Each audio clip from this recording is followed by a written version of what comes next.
Hey guys, Alex and Chomp here with... It's Carl from Battle Heritage. So tell us a bit about Battle Heritage, Carl. Well, basically what we do is full contact medieval combat. It's a new combat sport. If you want to compare it to something, think of MMA mixed with rugby, then put into medieval armor with weapons. That's what we do. Sounds intense. It is. It's a lot of fun. It's especially good for people who have a violent streak, but want to let loose in a more socially acceptable way.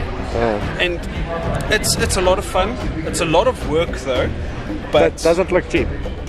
Well, if you're going to starter armor, if you make it yourself, will probably put you back in total 4,000, which is not a lot. You can then modify that to be with added steel sections. So you can build onto it. You can build onto it. Think of it as a video game upgrade if you like. But if you want to do it seriously, full steel is recommended. And if you have someone else make it and you don't make it yourself, it can range from 15 to 25,000. Also quite a social experience, I imagine. Oh, definitely. We really get on well with each other, mainly because we sort our interpersonal difficulties out. Settle your differences in the ring. Yeah, it works out well. We're a friendly bunch, regardless of how extremely violent we look and come across. At the end of the day, it's all about fun. It's fun, and it's a bit of our own martial heritage. A lot of people focus on Asian martial arts and, oh, the katana is best. It's like, listen, Europe also has a fantastic martial culture with swords.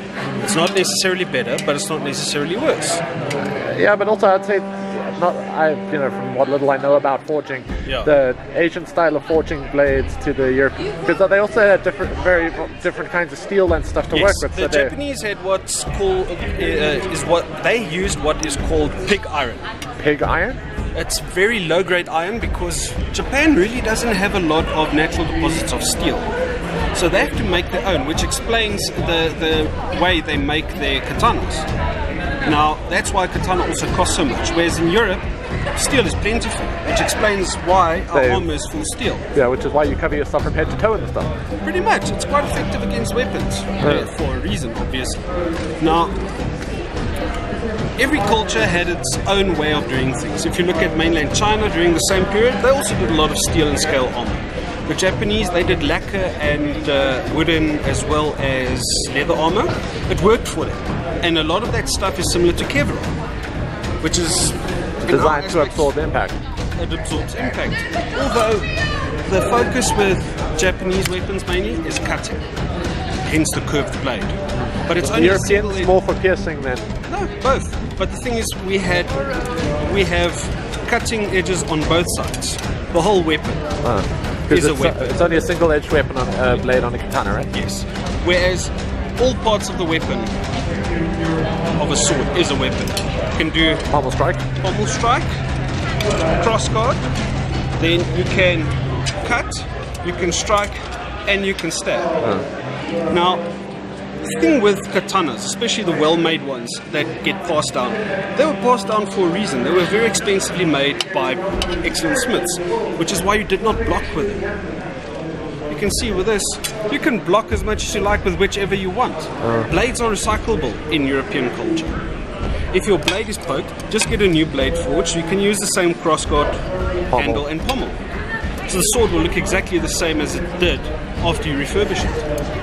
And the thing about the warrior culture of Japan, there's a very similar culture in medieval Germany, medieval France, hence the knights of old.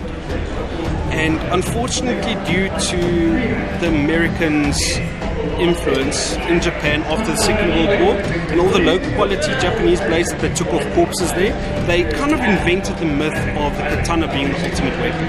It's only the ultimate weapon if the person wielding it is the ultimate fighter. So sword's only as good as the person holding it? Pretty much. This is a tool. Giving a sword a name, that's for the kings and whatnot to decide.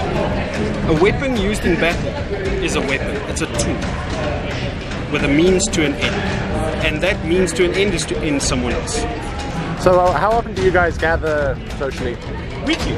We train at a friend's place in Midrand. We are more than happy to have people come over, give it a shot. We've got synthetic weapons. Come on through, have a fight. We want to grow the sport. It's very young in South Africa, but the more the merrier. Anyway, thanks for taking the time to talk to us. It's an absolute pleasure.